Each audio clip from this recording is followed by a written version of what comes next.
देव प्रबोधिनी एकादशी व्रत कथा। ब्रह्मा भक्ति चैनल में आपका स्वागत है।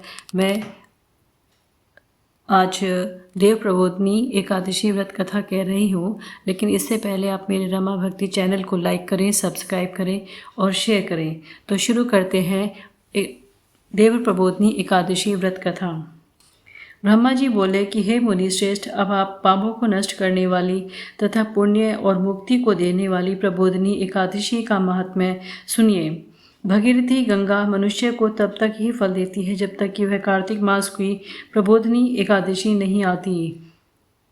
तीर्थ, नदी, समुद्र आदि तभी तक फल देते हैं जब तक प्रबोधिनी एकादशी नहीं आती।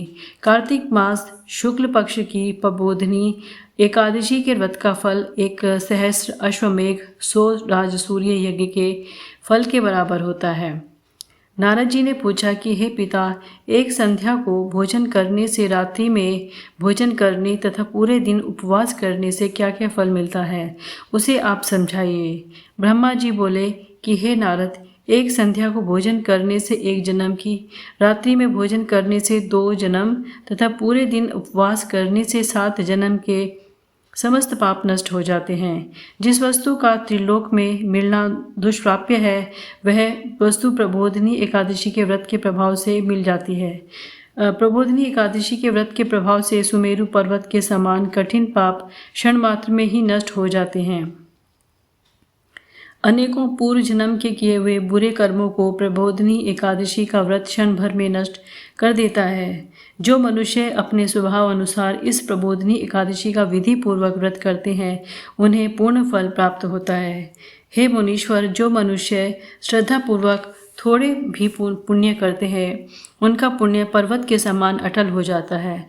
जो अपने हृदय के अंदर ही ऐसा ध्यान करते हैं, उनकी बीती हुई तथा आने वाली 10 रात्रि पीढ़ियाँ विष्णु लोक में जाकर वास करती हैं और नरक में अनेक दुखों को भोगते हुए पितृ विष्णु लोक में जाकर सुख भोगते हैं। ब्रह्म हत्या आदि महान पाप भी प्रबोधिनी एकादशी के दिन रात्रि को जागरण करने से नष्ट हो जाते हैं। प्रबोधिनी एकादशी को रात्रि को जागरण करने का फल अश्वमेघ आदि यज्ञों के फल से अधिक होता है। समस्त तीर्थों में जाने तथा गो, सवर्ण, भूमि आदि के दान का फल कार्तिक मास की शुक्ल पक्ष की प्रबोधिनी एकादशी के रात्रि के जागरण के फल के बराबर होता है।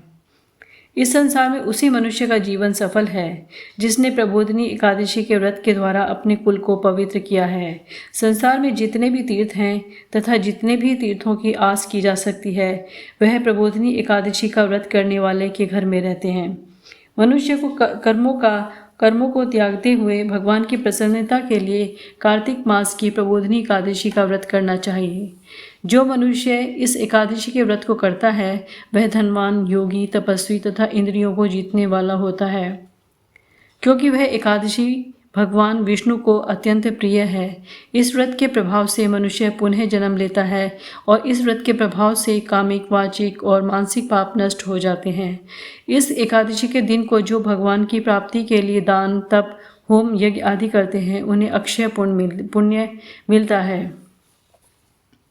प्रबोधिनी एकादशी के दिन भगवान की पूजा करने से बाल, यौवन और वृद्धावस्था के समस्त पाप नष्ट हो जाते हैं। इस एकादशी की रात्रि को जागरण करने का फल सूर्य ग्रहण के समान स्नान करने के फल से 100 गुना अधिक होता है। मनुष्य जन्म से लेकर जो पुण्य करता है, वह पुण्य प्रबोधिनी एकादशी के व्रत के पुण्य के सामने व्यर्थ है। जो मनुष्य प्रबोधिनी का व्रत नहीं करते, उनके समस्त पुण्य व्यर्थ जाते हैं। इसलिए हे नारद, तुमको भी विधि पूर्वक भगवान विष्णु की पूजा करनी चाहिए। जो मनुष्य कार्तिक मास में धर्मपरायण होकर अन्य व्यक्तियों का अन्न नहीं खाते हैं, उन्हें चंद्रायन का फल मिलता है। कार्तिक मास में भगवान दान आदि से उतने प्रसन्न नहीं होते जितने कि शास्त्रों की कथा सुनने से प्रसन्न होते हैं। कार्तिक मास में जो मनुष्य भगवान की कथा को थोड़ा बहुत पढ़ते या सुनते हैं, उन्हें 100 गौ के दान का फल मिलता है। जो मनुष्य अपने कल्याण के लिए भगवान विष्णु की कथा सुनते हैं, वे अपने कुटुंब का उद्धार करके 1,000 गोदान का फल पाते हैं। जो मनुष्य प्रबोधिनी एकादशी के दिन भगवान विष्णु की कथा सुनते हैं, उन्हें 7 दीपों के दान का फल मिलता है। जो विष्णु की कथा भक्तिपूर्वक सुनते हैं, कथा बाँचने वाले ब्राह्मण की यथोचित पूजा करते हैं, उसे संतुष्ट करते हैं, वे उत्तम लोक को जाते हैं। इस पर नारद जी बोले कि हे ब्रह्मा जी, अब आप एकादशी के व्रत का विधान कहिए और कैसा व्रत करने से कौन सा पुण्य मिलता है वह भी समझाइए। ब्रह्मा जी बोले कि हे नारद, इस एकादशी के दिन मनुष्य को ब्रह्म मुहूर्त में उठना चाहिए और नदी, तालाब, कुआं आदि पर स्नान करके व्रत का नियम ग्रहण करना चाहिए। उस समय भगवान से विनय करनी चाहिए कि हे भगवान, आज मैं निराहार रहूँगा और दूसरे दिन भोजन करूँगा, इसलिए आप मेरी रक्षा करें। इस प्रकार विनय करके भगवान की पूजा करनी चाहिए और व्रत का आरंभ करना चाहिए। उस रात्रि को भगवान के समीप गीत, नृत्य, बाजे तथा कथा कीर्तन से समय व्यतीत करना चाहिए। प्रबोधिनी एकादशी के दिन कृपणता को त्याग कर बहुत से पुष्प, अगरबत्ती, धूप आदि से भगवान की आराधना करनी चाहिए। शंख के जल से भगवान को अर्घ्य देना चाहिए। इसका फल तीर्थदान आदि से करोड़ गुना अधिक होता है। जो मनुष्य अगस्त्य पुष्प से भगवान की पूजा करते हैं, उनके सामने इंद्र भी हाथ जोड़ता है। कार्तिक मास में जो बिल्व पत्र से भगवान की पूजा करते हैं, उन्हें अंत में मुक्ति मिलती है। कार्तिक में जो मनुष्य तुलसी जी से भगवान की पूजा करता है, उसके 10,000 जन्म के समस्त पाप नष्ट हो जाते हैं। जो मनुष्य इस नाम में श्री तुलसी जी के दर्शन करते हैं या छूते हैं या ध्यान करते हैं या कीर्तन करते हैं या रोपण अथवा सेवा करते हैं, वे 1000 कोटि युग तक भगवान के घर में रहते हैं। वे मनुष्य तुलसी का पेड़ लगाते हैं, उनके कुटुंब में जो पैदा होते हैं, वे प्रलय के अंत तक विष्णु लोक में रहते हैं। जो भगवान की कदम्ब पुष्प से पूजा करते हैं, वह यमराज के दुखों को नहीं पाते हैं। समस्त मनोवांछाओं को पूजा करने वाले भगवान कदम्ब पुष्प को देखकर अत्यंत प्रसन्न होते हैं। यदि उनकी कदम्ब पुष्प से पूजा की जाए तो फिर बात ही क्या है। जो गुलाब के पुष्प से भगवान की पूजा करते हैं, उन्हें मुक्ति मिलती है।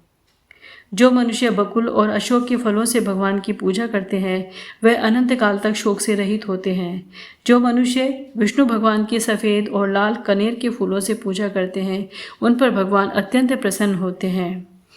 जो मनुष्य विष्णु भगवान की दुर्वा दल से पूजा करते हैं, वे पूजा के फल से 100 गुना फल अधिक पाते हैं।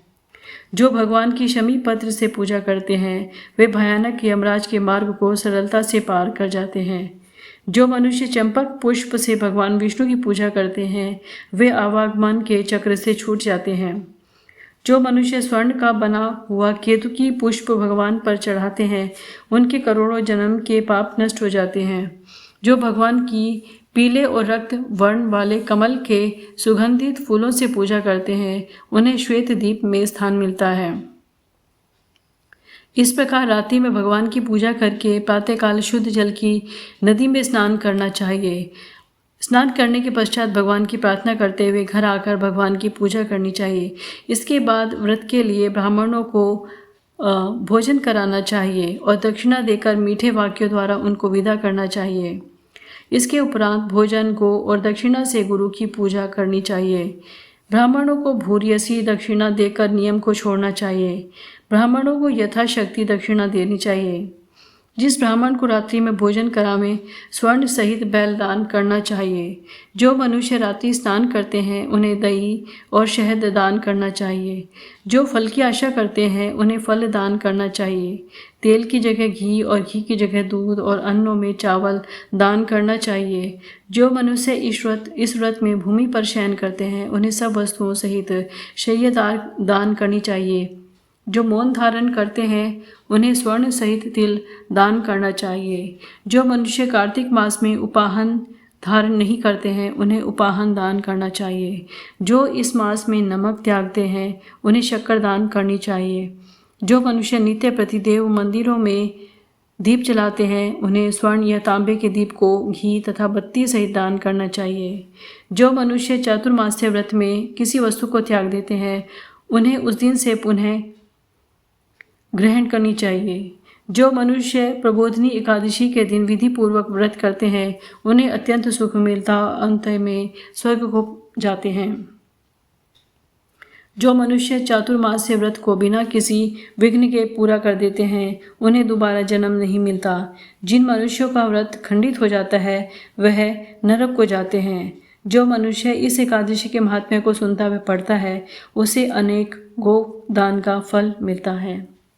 इस प्रकार ये एकादशी प्रबोधिनी की कथा महात्म्य समाप्त होता है। श्री कृष्ण गोविंद हरे मुरारी, हे नाथ नारायण वासुदेवाय। श्री कृष्ण गोविंद हरे मुरारी, हे नाथ नारायण वासुदेवाय। श्री कृष्ण गोविंद हरे मुरारी, हे नाथ नारायण वासुदेवाय। धन्यवाद।